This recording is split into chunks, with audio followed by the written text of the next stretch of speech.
Baiklah, Assalamualaikum warahmatullahi wabarakatuh. Halo semuanya, kembali lagi dengan saya Muhammad Zidane, mahasiswa Politeknik Kautek Riau jurusan Teknik Informatika. Nah, baiklah, pada video kali ini, saya akan menampilkan hasil latihan dari kelas praktikum.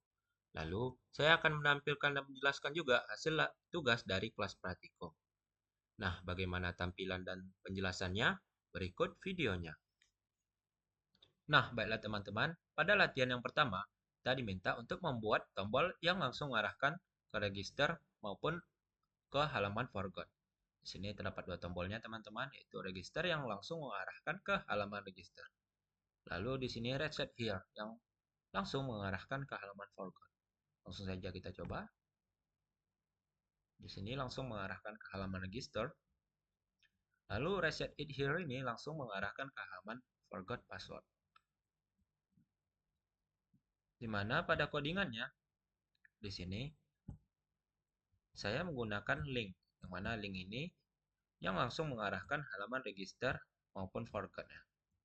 Di mana setiap class name-nya memiliki teks berwarna hijau, lalu apabila di hover akan menampilkan underline dengan tampilan sebagai berikut. Di sini underline-nya di bawah tulisan. Nah, begitulah penjelasan pada latihan yang pertama. Nah, baiklah teman-teman, pada latihan yang kedua kita diminta untuk menyesuaikan halaman error pack dan root-nya agar menyesuaikan atau menghandle sesuai out layout maupun main layout. Di sini pada tampilannya sebagai berikut, di mana pada tampilannya tidak memiliki navbar maupun footer. Di sini juga dan di sini juga.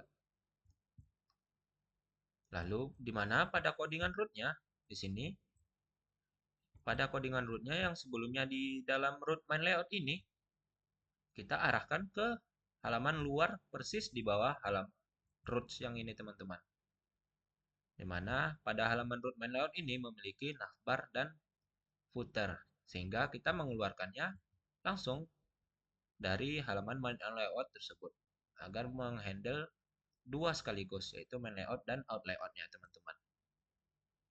Sehingga sebagai berikut.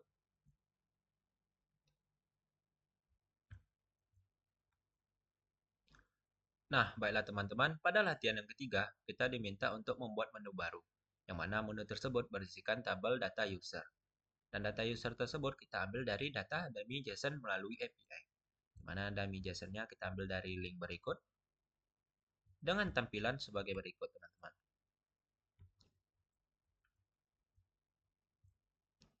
Nah, di mana pada codingannya, di sini, kita dimulai dengan membuat state-nya dulu, teman-teman.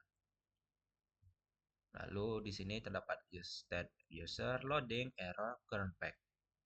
Lalu di sini kita buat use effect, di mana use effect ini akan memanggil seluruh data dummy JSON-nya melalui linknya tadi sebelumnya teman-teman. Lalu di sini terdapat error dan loading status. Di sini untuk menghandle error atau loading statusnya yang sebelumnya teman-teman terdapat loading apabila kita memanggilnya.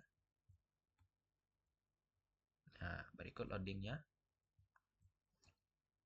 Dan terakhir di sini pemanggilan data ya teman-teman. Di sini kita menggunakan get pack in data dengan mapnya user yang memanggil user ID, first name, last name, email, egg, dan lain hal sebagainya.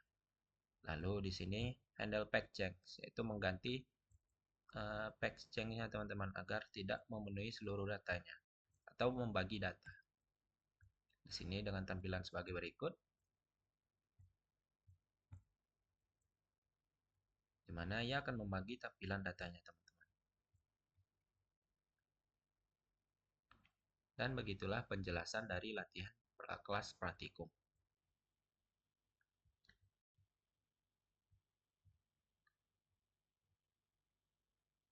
Nah, baiklah teman-teman, selanjutnya di sini saya akan membahas tugas dari kelas praktikum. Di mana pada tugas dari kelas praktikum diminta untuk membuat atau menerapkan out layout dan main layout, lalu diminta juga menerapkan React Lazy dan Suspense. Mana langsung saja penjelasannya di sini. Pada folder layout kita membuat out layout dan main layout. Di sini pada out layout kita menerapkan layoutnya berada di tengah, di mana pada atasnya terdapat headernya atau informasi mana sewa bus. Lalu di bawahnya terdapat copyright. Lalu pada main layout di sini kita tempelkan headernya, outletnya, dan footernya. Dimana dengan tampilan sebagai berikut pada outnya, karena di sini pada main layout sudah menerapkannya. Base, product, dan news. Pada out layout terdapat halaman login, forgot, dan register. Di sini pada login kita telah menerapkan fungsinya, di mana pada awal kita mengimport tampilan icon dan Axios dan maupun React. Lalu di sini terdapat state, di mana untuk inputan seperti loading, error, data form untuk email dan passwordnya. Lalu di sini terdapat handle change, di mana untuk mengatasi perubahan. Lalu selanjutnya di sini terdapat Axios, yaitu digunakan untuk mengambil data melalui API-nya teman-teman. Di sini yang data kita ambil yaitu username, password, di mana data form yang diambil sebagai username ini diambil sebagai email dan password. Lalu di sini terdapat fungsi atau if else, di mana jika kita berhasil login atau tidak error 200, dia akan redirect atau mengembalikan ke halaman utama. Lalu jika error, dia akan menampilkan pesan errornya teman-teman. Lalu di sini const error info dan const loading info. Di mana jika error, dia akan menampilkan teks warna merah.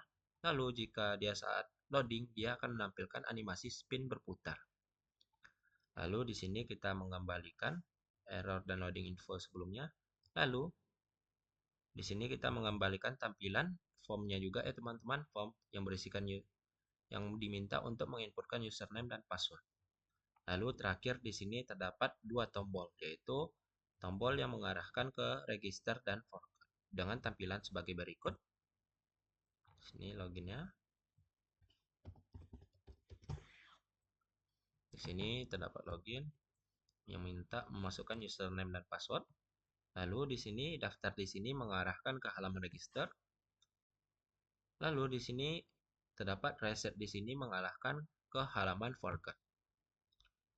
Nah, langsung saja kita uji coba fungsi login yang sebelumnya dibuat. Di sini passwordnya emilis dan password username, maaf teman-teman. Lalu passwordnya Emily Spas. Langsung aja kita tes login. Di sini terdapat loadingnya ya teman-teman tadi. Nah, jika berhasil dia akan mengarahkan ke halaman utama. Dan jika error tadi kita uji juga. Di sini langsung saja error. Nah, akan menampilkan halaman error dengan tulisan invalid credential. Nah, begitulah penjelasan dari out dan main layout ya, teman-teman. Selanjutnya, penjelasan tentang React Lazy dan Suspend. Di sini React Lazy digunakan untuk pembuatan komponen secara dinamis. Di mana saat kita membuka suatu komponen, komponen tersebutlah hanya di-load oleh website kita. Di mana tampilan atau komponen-komponen lain tidak di-load, yang mengakibatkan tampilan kita cepat ditampilkan. Di sini cara penggunaan React Lazy yaitu kita membuat variabelnya, lalu kita panggil React Lazy-nya, lalu kita import dari lokasi file kita. Di sini hero contohnya. Nah, bagaimana pengujiannya? Di sini cara pengujiannya saya gunakan pada halaman login. Kita inspect. Lalu pada bagian networknya kita tes. Kita reload pack-nya. Nah, di sini hanya halaman login yang di-load tanpa ada halaman yang lainnya. Nah, begitulah penjelasan tentang React Lazy. Selanjutnya di sini terdapat suspend, yaitu membuat halaman loading teman-teman saat user memasuki halaman website kita, agar tidak tampilannya tidak polos saat dia memasuki website kita dan memiliki jaringan yang buruk.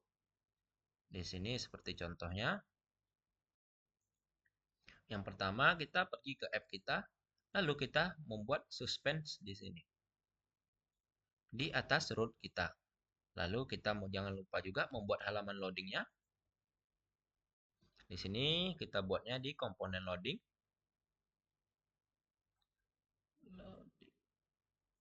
Nah, di sini halaman loadingnya. Lalu selanjutnya di sini kita uji juga, di mana kita ubah dulu jaringannya jadi